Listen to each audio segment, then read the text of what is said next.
Ladies and gentlemen, this is Adesh and welcome to my comedy. Serial killer based അല്ലെങ്കിൽ serial killings based സിനിമയോ series ഒക്കെ ഇഷ്ടമുള്ളവരാണെങ്കിൽ ഒരു series ഇപ്പൊ വന്നിട്ടുണ്ട്. തലവെട്ടും serial killer. ഈ ആടിനെയൊക്കെ പല അമ്പലങ്ങളിലൊക്കെ ബലി കൊടുക്കില്ലേ, അത് കണ്ടിട്ട് ഇൻസ്പയർ ആയിട്ട് ആൾക്കാരുടെ മറ്റേ തല വെട്ടുന്ന പോലെ അണ്ണൻ വെട്ടിയെടുക്കും. ആ ഒരു രീതിയിൽ മാത്രം അണ്ണൻ കൊല്ലുള്ളൂ, ബാക്കിയുള്ള രീതിയൊന്നും അണ്ണൻ ഇഷ്ടമല്ല. സീരീസിന്റെ പേര് ബ്രൗൺ. പേര് കേൾക്കുമ്പോൾ ഹോളിവുഡ് ആണ് തോന്നും, ആക്ച്വലി ബോളിവുഡ് ആണ്. എ റേറ്റഡ് ആണ്. പിന്നെ തല വെട്ടുന്നതിന് ഫീൽ ഗുഡിന്റെ പരിപാടി കൊടുക്കാൻ പറ്റില്ലല്ലോ. ജയറാമേട്ടന്റെ സിനിമയിൽ ഓസ്ലർ, അതിലത്തെ ജയറാമേട്ടന്റെ ക്യാരക്ടറിന്റെ ഒരു സിമിലർ വേർഷൻ ആണ് ഇതിലെ കരിഷ്മ കപൂറിന്റെ ക്യാരക്ടർ. ഒരു ഹോണ്ടഡ് പാസ്റ്റ് ഉണ്ട്, അതേപോലെ തന്നെ ആള് ഭയങ്കര ഡിസ്റ്റർബ്ഡ് ആണ്, ഉറക്കമില്ല, ആൽക്കഹോളിക് ആണ്, ചെയിൻ സ്മോക്കർ ആണ്, അങ്ങനത്തെ പരിപാടിയൊക്കെ ഉണ്ട്.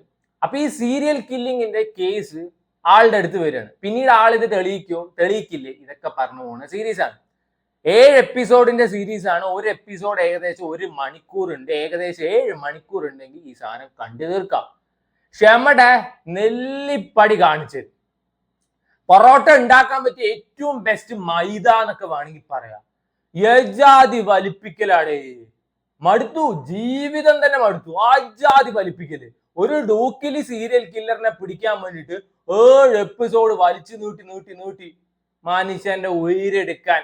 സംഭവം നടക്കുന്നത് കൊൽക്കത്തയിലാണ്. കൊൽക്കത്ത പോലീസിലാണ് നമ്മുടെ പൾസർ കപൂർ. കൊൽക്കത്ത എന്താ ഇത്രയും വൃത്തികെട്ട സിറ്റിയാണ്? ഇത് എനിക്കറിയില്ല, ഞാൻ കൊൽക്കത്ത നേരിട്ട് കണ്ടിട്ടില്ല. എന്നാൽ ഈ സീരീസിൽ കൊൽക്കത്ത കാണിക്കുന്ന കണ്ടു വാള് വെക്കാൻ അത്രയും വൃത്തികെട്ട ഒരു സ്ഥലം. കർമ്മം കൺട്രാവി എന്നൊക്കെ വേണമെങ്കിൽ പറയാം. ഭക്ഷണം കഴിച്ചുകൊണ്ട് ഈ സീരീസ് കണ്ടു കഴിഞ്ഞാൽ വയലൻസ് കാണുമ്പോൾ ഛർദിക്കുന്നേക്കാളും കൂടുതൽ ഈ സ്ഥലം കണ്ടു കഴിഞ്ഞാൽ ചിലപ്പോൾ ഛർദിക്കും. ആൻഡ് ഞാൻ പറഞ്ഞില്ലേ, കരിഷ്മ കപൂറിന് ഹോണ്ടഡ് പാസ്റ്റ് ഉണ്ട്. ആ കൊച്ച് ആ ഒരു ക്യാരക്ടറായിട്ട് ജീവിക്കായിരുന്നു എന്നാണ് എനിക്ക് തോന്നിയത്. അതിൽ തന്നെ പറയുന്ന ഡയലോഗ് ഉണ്ട്, യു ലുക്ക് ലൈക്ക് ഷിറ്റ് എന്ന്. സത്യമാണ്, അതേപോലെ തോന്നാം. ശരിക്കൊരു ഡിപ്രസ്ഡ് പേഴ്സൺ എങ്ങനെ ഉണ്ടാവും അതേപോലെ ആയിരുന്നു ആളെ കണ്ടു കഴിഞ്ഞാൽ. അതിന് വേണം വെച്ച് ചെയ്തതാണോ അല്ലാതെ അറിയാതായതാണോ എനിക്കറിയില്ല, അതേപോലെ ഉണ്ട്. ഫസ്റ്റ് എപ്പിസോഡ് തുടങ്ങുന്ന സമയത്ത് തന്നെ ഒരു കൊച്ചിനെ കട്ടിൽ എന്തോ കെട്ടിയിട്ടിട്ട് തല അങ്ങോട്ട് വെട്ടിയെടുത്തിട്ടുണ്ട്. അപ്പൊ എനിക്ക് നല്ലൊരു സീരീസ് ആയിരിക്കുന്ന ഞാൻ വിചാരിച്ചിട്ടുണ്ടായിരുന്നു. പിന്നെ അങ്ങോട്ട് തുടങ്ങി കരിഷ്മ കപൂറിന് വോഡ്ക കുടിക്കാനാ, സിഗരറ്റ് വലിക്കാണ്, ഇതിനു വേണ്ടി ഒരു സീരീസ് ഇറക്കി വിട്ടത്. ഏകദേശം 1-2 എപ്പിസോഡ് കാണുമ്പോഴേക്കും സകലമാന സാധനങ്ങളും ഇതിൽ പ്രഡിക്റ്റബിളാ. ആ കൊച്ചി എങ്ങനെ പ്രഗ്നന്റ് ആയി, അതിന്റെ പിന്നാലെ ആരായിരിക്കും, ആൻഡ് ഇതിൽ അവര് തന്നെ വലിയൊരു ക്ലൂ തന്നിട്ടുണ്ട് ഇതിൽ ആരാണ് കില്ലർ പറഞ്ഞിട്ട്. 2-3 എപ്പിസോഡിൽ തീർക്കേണ്ട സാധനം കൊണ്ടുപോയിട്ട് വലിച്ചു നീട്ടി 7 എപ്പിസോഡിന്റെ അവസാനമാണ് കില്ലറിനെ കാണിക്കുക. അയ്യോ, Periya twist, Periya Christian level twist. ഇതിന്റെ ഇടയിൽ ഇവര് കുറെ തിന്നണതും ഇവര് കുറെ വോഡ്ക കുടിക്കുന്നതും അതേപോലെ തന്നെ ഇവർക്ക് കുറെ ഒരു ചുമട്ട് സിഗരറ്റ് വലിക്കാനുള്ള ഒരു സീരീസ്. അയ്യോ, സഹിക്കാൻ പറ്റില്ലത്. എങ്ങനെ ഈ സാധനം കണ്ടു കഴിഞ്ഞതാണ് എനിക്ക് അറിയാത്തത്. ഇത്രയും ക്ഷമ എനിക്കുണ്ടായിരുന്നു UPSC എഴുതിയെടുത്താൽ. Karishma Kapoor was actually good. നന്നായിട്ട് തന്നെയാണ് ആള് പെർഫോം ചെയ്തിരിക്കുന്നത്. പക്ഷെ ഇത് എന്തോന്നടേ, ഇത് എത്രയോ കാലം മുമ്പ് ഇറക്കി വിടേണ്ട ഒരു സീരീസ് ആണ്. അതൊക്കെ കൊണ്ടുപോയിട്ട് ഇപ്പൊ ഇറക്കി വിട്ടു കഴിഞ്ഞാൽ ദിസ് ഇസ് വെരി പ്രഡിക്റ്റബിൾ. എന്തെങ്കിലും ഒരു ത്രില്ലിംഗ് ഫാക്ടർ വേണ്ടേ? ആൻഡ് യൂഷ്വലി സീരിയൽ കില്ലർ പറയുമ്പോൾ കൊടൂര ക്രൂരന്മാരായിരിക്കും. ഇതിൽ പഞ്ചപാവമാണ്.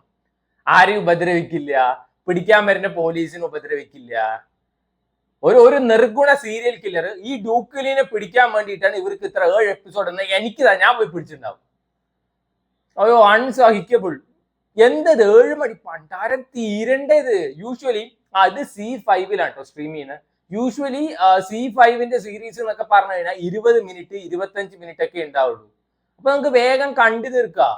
ഇത് എന്തിനാടെ ഇത്ര വലിപ്പിച്ച് നീട്ടുന്നതെന്ന് എനിക്ക് മനസ്സിലായിട്ടില്ല. ഇതിൽ കരിഷ്മ കപൂറിന്റെ അസിസ്റ്റന്റ് ആയിട്ട് ഒരു ഇൻസ്പെക്ടർ ഉണ്ട്, Arjun. He was also nice. ആള് നന്നായി പെർഫോം ചെയ്തിട്ടുണ്ട്. ആകെ എനിക്ക് ഈ സീരീസിൽ ഒരു നല്ല കാര്യം തോന്നിയത് അവിഞ്ഞ തൊലിഞ്ഞ റൊമാൻസ് ഇല്ല. എന്നാലും എന്റെ പൊന്നോ, ഒരു ഹോണ്ടഡ് പാസ്റ്റ് ഉണ്ട് ഇതിൽ കരിഷ്മ കപൂറിന് വേണ്ടിട്ട്. തുമ്മിയാലും തൂറിയാലും ഇത് നേരെ കെട്ടിയോ വന്നിട്ട് ബംഗാളിയിൽ പാട്ട് പാടുന്നതാ കാണിക്കുക. എന്റെ പൊന്നോ, കണ്ടു വെറുത്തു. എന്റെ പൊന്നേച്ചി, ഇത്രയും ഭർത്താവിനെ മിസ് ചെയ്യുന്ന വെച്ച് നിങ്ങൾക്കും കൂടി അങ്ങോട്ട് പൊക്കൂടെ? എന്തിനാ നാട്ടുകാരെ ഉയരെടുക്കട്? And on the other side ആ പോലീസ് ഇൻസ്പെക്ടർ അർജുൻ ആൾക്ക് ഒരു ഹോണ്ടഡ് പാസ്റ്റ് ഉണ്ട്, ഫാമിലി ഒരു ആക്സിഡന്റിൽ മരിച്ചു കൊണ്ട് ഇത് നേരെ ഒരു പസിൽ സോൾവ് ചെയ്യാനിരിക്കുന്ന കാണാം. അമ്മോ, അൺസഹിക്കബിൾ. ഒരു കേസ് ഉണ്ടെങ്കിൽ അത് സോൾവ് ചെയ്യാൻ നോക്കുക. ഇവർ അതിൽ കൂടുതൽ കെട്ടിയവന്റെ കാര്യം ഇരുന്ന് ആലോചിക്കലും മക്കളുടെ കാര്യം ഇരുന്ന് ആലോചിക്കലും അയ്യേന്നാ പറയാൻ തോന്നിയത്. ആൻഡ് ഇതില് വിക്ടിംസ് ഉണ്ട്. വിക്ടിംസ് പറയുന്ന റീസൺ കേൾക്കണം. അവരെന്നോട് അങ്ങനെ ചെയ്തു, എന്നോട് ഇങ്ങനെ ചെയ്തു, എന്നാ പിന്നെ വീട്ടിൽ നിന്ന് ഇറങ്ങിപ്പോക്കൂടാ. അത് പറ്റില്ല. അത്ര ആൾക്കാർ എന്ത് വിചാരിക്കും, എന്നാ ഞങ്ങൾ പോയി ചാവാ, അതിന് റെഡിയാണ്. ഇതിലത്തെ ഒരു കൊച്ചിന്റെ ഒരു കേസ് ഉണ്ട്, രണ്ടാമത് മരിക്കുന്ന ഒരു കൊച്ചിന്റെ കേസ് ഉണ്ട്. അത് ഞാൻ ഏതോ ഒരു സിനിമയിൽ ഡിറ്റോ സാധനം കണ്ടാണ്. ആ കൊച്ചി എങ്ങനെ പ്രഗ്നന്റ് ആയി, ആരാക്കി, അതൊക്കെ ഡിറ്റോ വേറൊരു പടത്തിൽ ഞാൻ കണ്ടിട്ടുണ്ടായിരുന്നു. സോ എനിക്ക് പേഴ്സണലി ബ്രൗണും ബ്ലാക്കും ഒന്നും അത്ര വർക്ക് ആയിട്ടില്ല. മൈദ ബെസ്റ്റ് ആയിട്ട് പൊറോട്ട ഉണ്ടാക്കാൻ പറ്റിയ മൈദയാണ്. റബ്ബർ ബാൻഡ് ഒക്കെ തോറ്റു. അജാതി വെറുപ്പിക്കലാണ്. വെറുപ്പിക്കുന്നതിനൊക്കെ ഒരു പരിധി ഉണ്ട്. ഇത് അതിന്റെ എക്സ്ട്രീം ലെവൽ കാണിച്ചു തന്നിട്ടുണ്ട്. ആൻഡ് ഇതിലൊരു ചീഫ് മിനിസ്റ്റർ ഉണ്ട്. അയ്യോ, ചീഫ് മിനിസ്റ്ററെ കണ്ടു കഴിഞ്ഞാൽ തമിഴ് സിനിമയിലെ ഗുണ്ടേ പോലെ തോന്നുന്നത്. പക്ഷേ ഇംഗ്ലീഷ് ഒക്കെ പറയിട്ടാ. ഇവിടെ കുറെ സ്ഥലത്തുള്ള പോലെ വിവരവും വിദ്യാഭ്യാസവും ഇല്ലാത്തവരൊന്നല്ല, ഇംഗ്ലീഷ് ഒക്കെ പറയും. പക്ഷെ കണ്ടു കഴിഞ്ഞാൽ ശരിക്കും ഒരു ഗുണ്ട. ഒരു ചെറുക്കന്റെ ഒരു തന്തപ്പടി ഉണ്ട്, ബിസിനസ് മാൻ. അയാളെയൊക്കെ പിടിച്ച് CM ആക്കിന്ന് വെച്ചാൽ കറക്റ്റ് ഷൂട്ട് ആയിട്ടുള്ള ഒരു ക്യാരക്ടർ ആയിരുന്നു. എന്നാൽ അങ്ങേരെ പിടിച്ചിട്ട് ഒരു വൃത്തികെട്ടവന്റെ ക്യാരക്ടറാണ് കൊടുത്തിരിക്കുന്നത്. സോ ഇത് കണ്ടു തീർക്കാൻ ഭയങ്കര ക്ഷമ വേണം. സോ വേണ്ടവർ കണ്ടു നോക്കുക. ബ്രൗൺ ഈ സ്ട്രീമിംഗ് ഓൺ ZEE5. ഹിന്ദി ഭാഷ മാത്രമേ അവൈലബിൾ ആയിട്ടുള്ളൂ. A-rated സീരീസ് ആണ്.